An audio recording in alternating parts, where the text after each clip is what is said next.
ketika manusia itu dudukkan pada sebuah jabatan, ya karakteristik aslinya kelihatan dan juga satu ya bisa jadi dibilang ya kayak sebuah paham kekuasaan gitu. Jadi itu yang membuat lupa pada cita-cita perjuangan itu yang sebenarnya terjadi. Itu banyak kita lihat sendiri kan, yang dia dulunya di demo terakhir mendemo terakhir dia yang di demo gitu ya. Kenapa ya? Karena dia tidak mampu menunjukkan integritas dia tidak mampu menunjukkan jati diri sebagai seorang aktivis. Sedih ya kalau bicara itu, kayak kami dulu tuh 98 tuh sakit bener loh.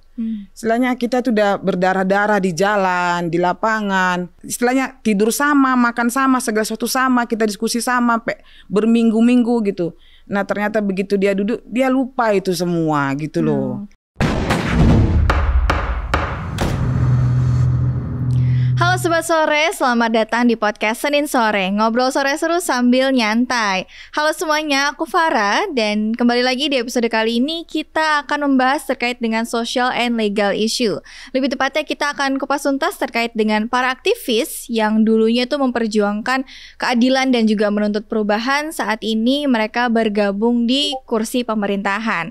Nah, untuk membahas hal itu lebih lanjut sudah bergabung dengan aku di studio Ibu Matiur Saragi. Selamat sore Ibu. Selamat sore. Kabar semua. baik? Baik. Oke. Seperti yang tadi aku bilang ke Sobat Sore, pembahasan kali ini tuh terkait dengan aktivis ya Bu ya.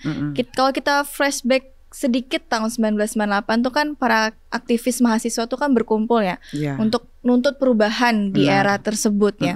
Nah, kita fast forward ke sekarang nih, kurang lebih ya udah 25 tahun lebih lah Bu ya. Beberapa dari mereka tuh ada yang duduk di kursi pemerintahan. Benar. Nah, gimana pendapat Ibu terkait dengan hal itu, Bu? Ya, sah-sah aja, karena kan emang itu bagian dari cita-cita perjuangan kawan-kawan dulu waktu kita menggulingkan pemerintahan Orde Baru. Gak ada masalah sih sebenarnya. Pada intinya ya, itu gak ada masalah. Oke, tapi apakah mereka ini yang mantan-mantan aktivis ini yang menjadi pemerintahan saat ini tuh salah satu bentuk strategi perjuangan atau justru pengkhianatan idealisme gitu Bu? Kalau bicara strategi perjuangan memang benar, tapi kalau pengkhianatan idealisme itu lebih ke individunya. Itu karena seperti yang saya bilang itu, bicara pengkhianatan individu adalah ketika manusia itu dudukkan pada sebuah jabatan, ya karakteristik aslinya kelihatan dan juga satu ya bisa jadi dibilang ya kayak sebuah paham kekuasaan gitu. Jadi itu yang membuat lupa pada cita-cita perjuangan itu yang sebenarnya terjadi. Ibaratnya tergiur gitu ya Bu ya, mungkin ya. Oke, nah terjebak dalam sistem juga bisa kita bilang, bisa juga kita bilang terjebak dalam sistem gitulah. Oke. Ini kalau misalkan aku salah koreksi aja ya Bu ya. Para aktivis itu kayaknya punya sifat yang tekun gitu. Maksudnya dia tuh teguh terhadap pendiriannya. Maksudnya visi-visinya gitu. Benar kan ya Bu ya? Seharusnya memang seperti itu. Seharusnya ya Bu ya. Konsisten. Iya konsisten gitu. Mereka tuh punya bayangan, pandangan gimana sih ideal perubahan untuk Indonesia, keadilan gitu. Benar kan ya Bu ya? Nah menurut Ibu, apakah para aktivis yang berjuang di masa lampau ini masih mempunyai masih berpegang teguh dengan visinya dan ideologinya, atau justru mereka ini menjadi orang yang sama dengan orang yang mereka kritik pada di pemerintahan dulu Bu? Iya sebenarnya gimana ya, ada beberapa yang masih konsisten ya sampai sekarang juga masih banyak, tapi ada juga yang enggak lagi gitu. Nah terus kalau bicara tadi soal mereka jadi sama, ya banyak juga. Itu banyak kita lihat sendiri kan, yang dia dulunya di demo terakhir mendemo terakhir dia yang di demo gitu ya. Kenapa ya? Karena dia tidak mampu menunjukkan integritas dia tidak mampu menunjukkan jati diri sebagai seorang aktivis yang peduli dengan permasalahan di masyarakat, permasalahan kemanusiaan, atau dengan kasus-kasus kerakyatan yang masih bejibun ya PR-nya di negara ini ya.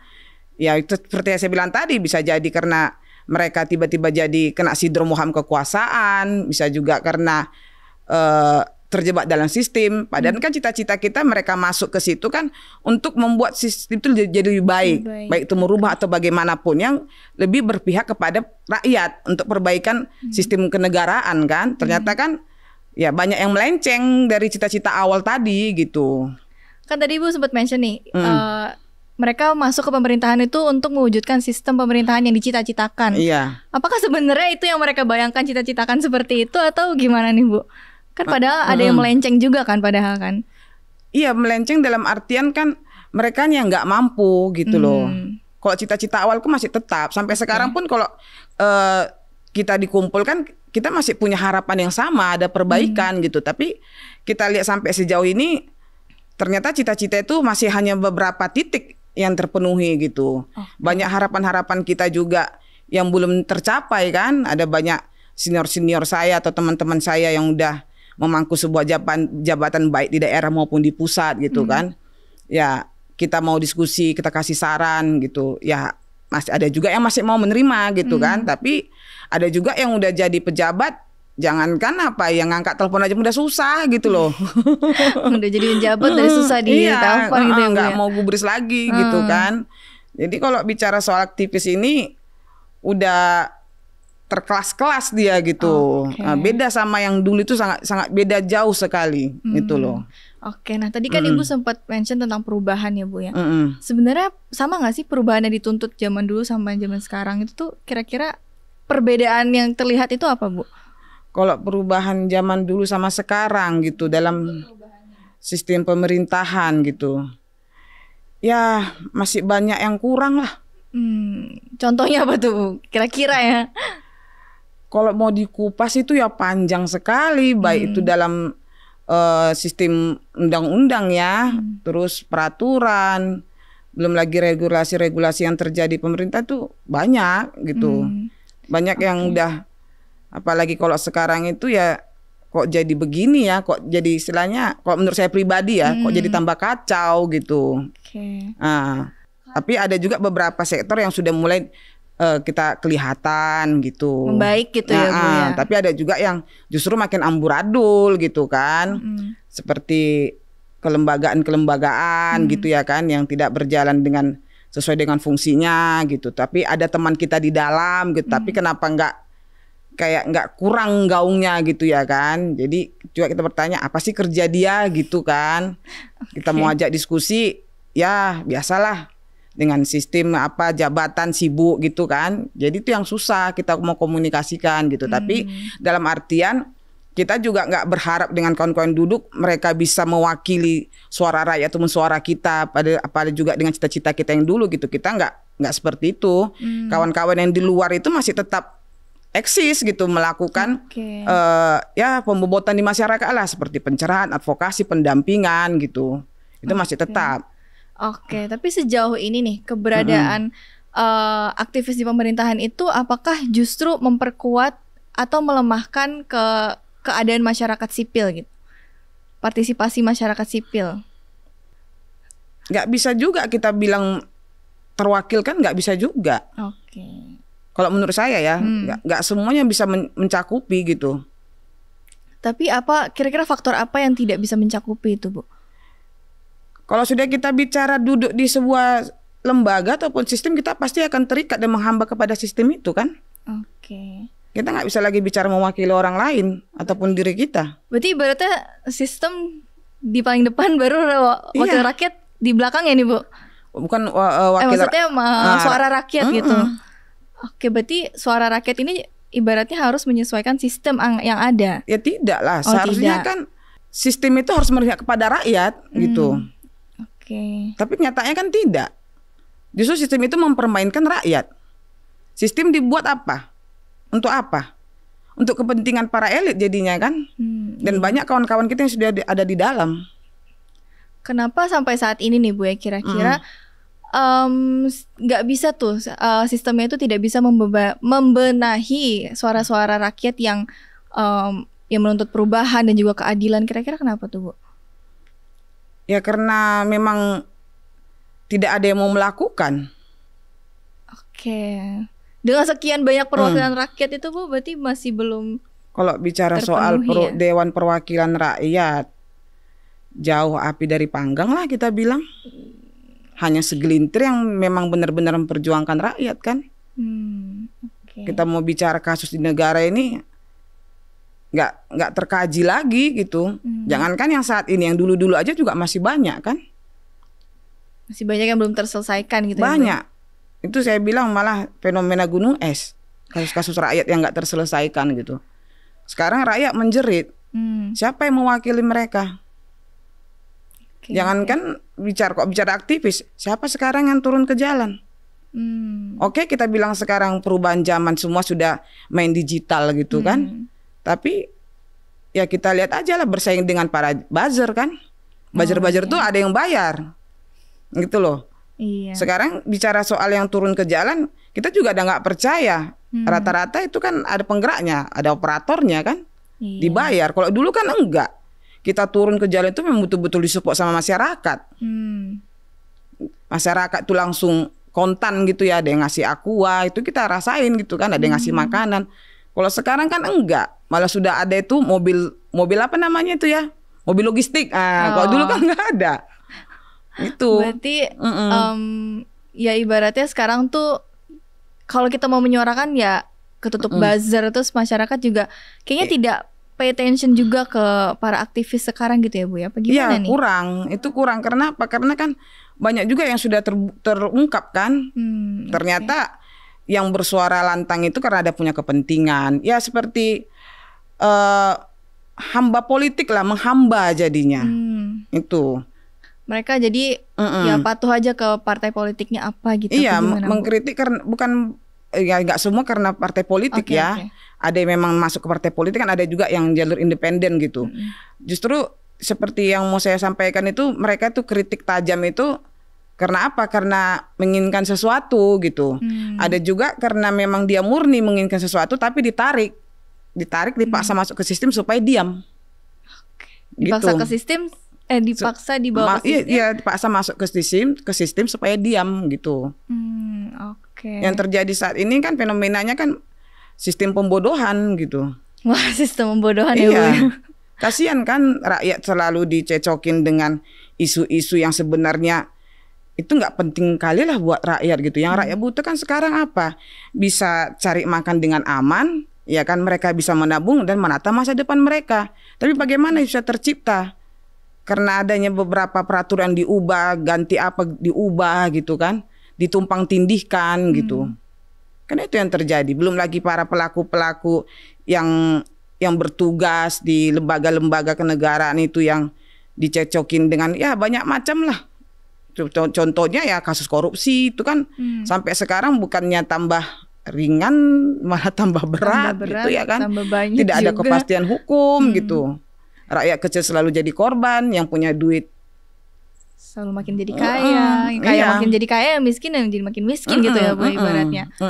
Tapi kira-kira nih Bu, apakah hal ini tuh hal yang biasa gitu? Kalau para aktivis itu bergabung jadi di pemerintahan, apakah para aktivis ini juga menjadikan pemerintahan itu sebagai batu loncatan gitu Bu? Kalau batu loncatannya dalam artian seperti apa? Apakah maksudnya karir dia? Iya, karir dia.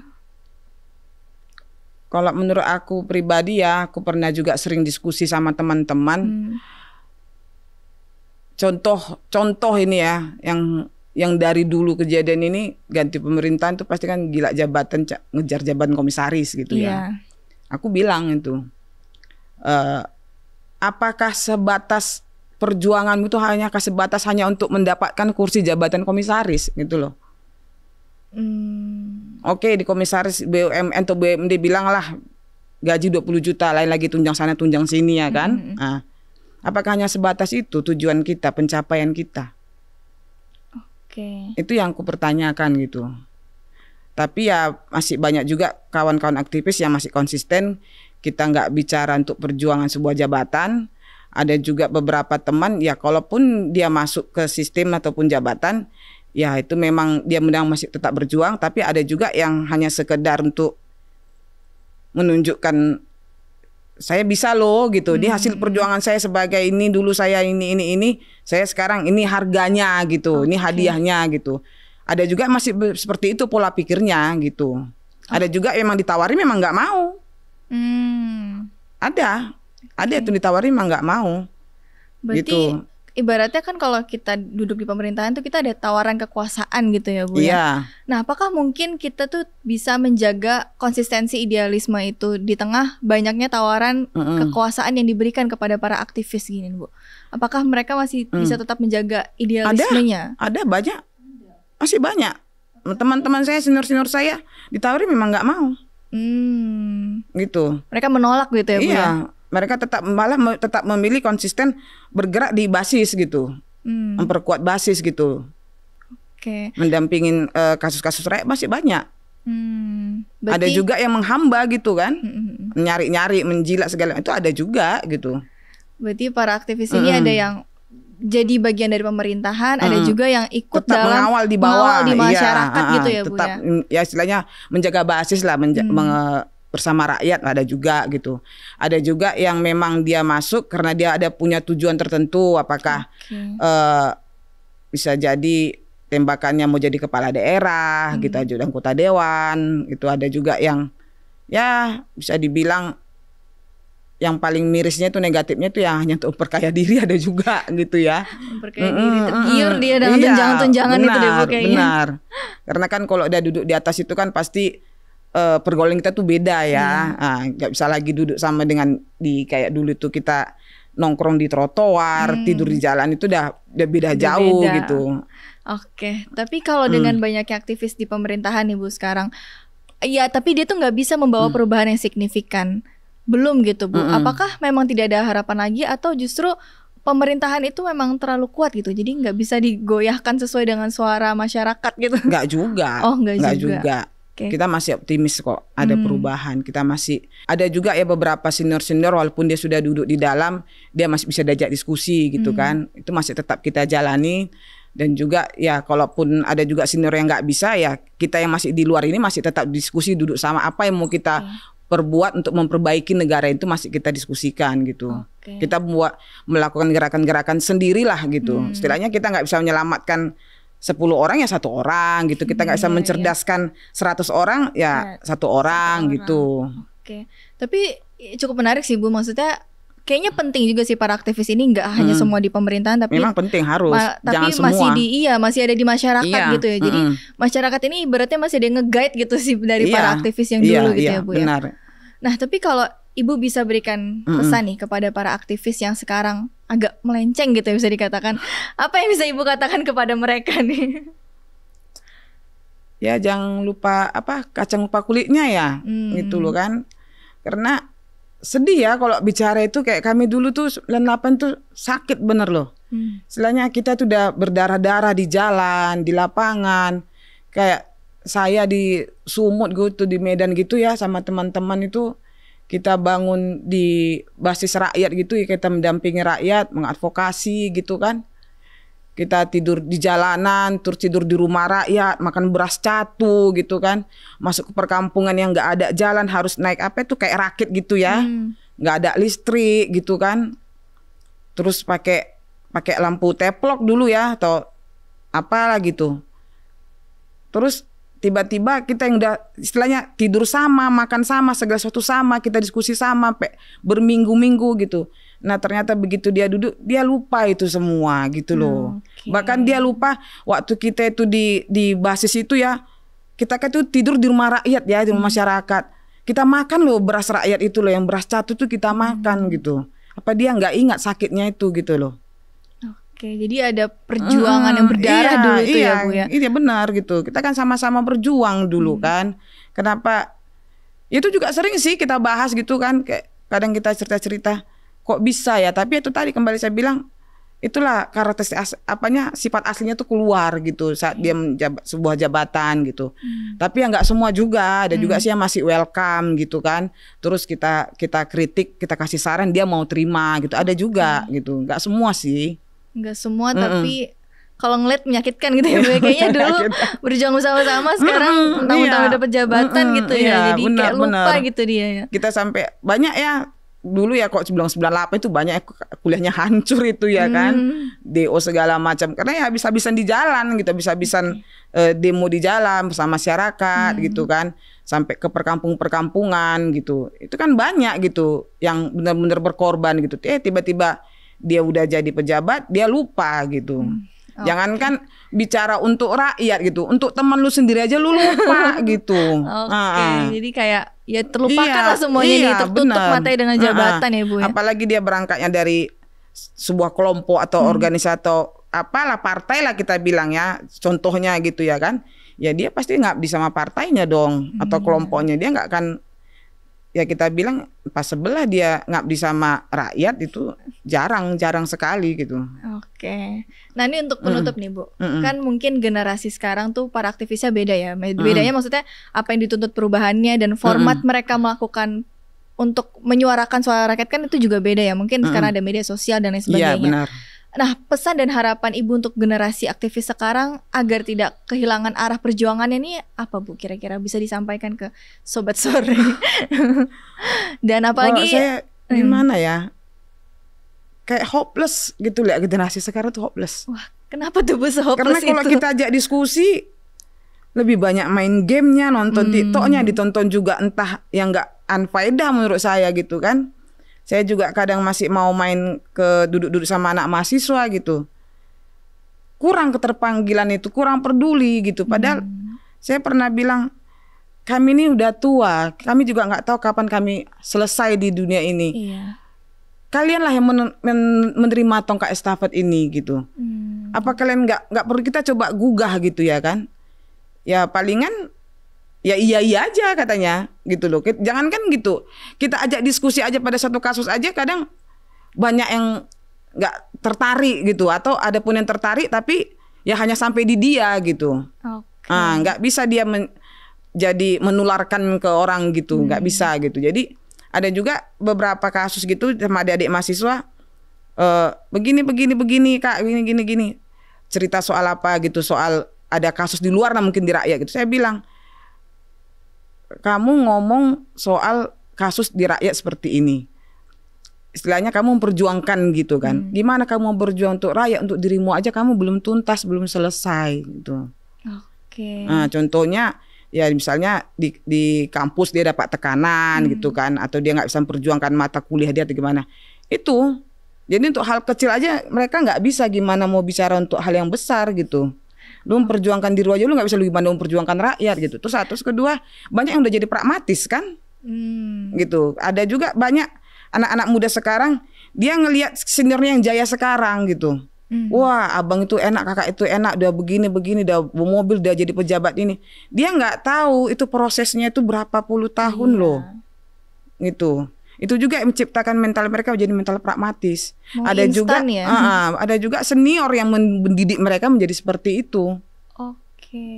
Itu jadi banyak faktor sebenarnya. Jadi ya itu semua kayak bilang keterpanggilan natural lah, alami lah. Ya sering juga saya bilang, kalau nggak sekarang kamu peduli mau kapan lagi? Kan kamu melakukan gerakan ini, mengkritis ataupun melakukan sebuah apalah kita bilang gitu kan, untuk perbaikan itu, kan nanti juga untuk anak cucumu gitu. Kalau kami kan sebenarnya 98 udah selesai ya. Kita kan melawan satu tembok pemerintahan, menumbangkan Orde Baru. Sekarang kan banyak, PR-nya kan beda gitu loh, lawannya beda dengan kami itu kan cuma satu yang kita lawan gitu. Lawannya satu musuh beda, tapi generasi sekarang tuh kayak nggak tergugah gitu ya Bu istilahnya. Gitu ya. Itu juga karena imbas atau bias dari modernisasi atau digitalisasi ya. Itu kan saya bilang sebenarnya itu bagian dari sistem pembodohan. Jadi generasi itu dibuai gitu.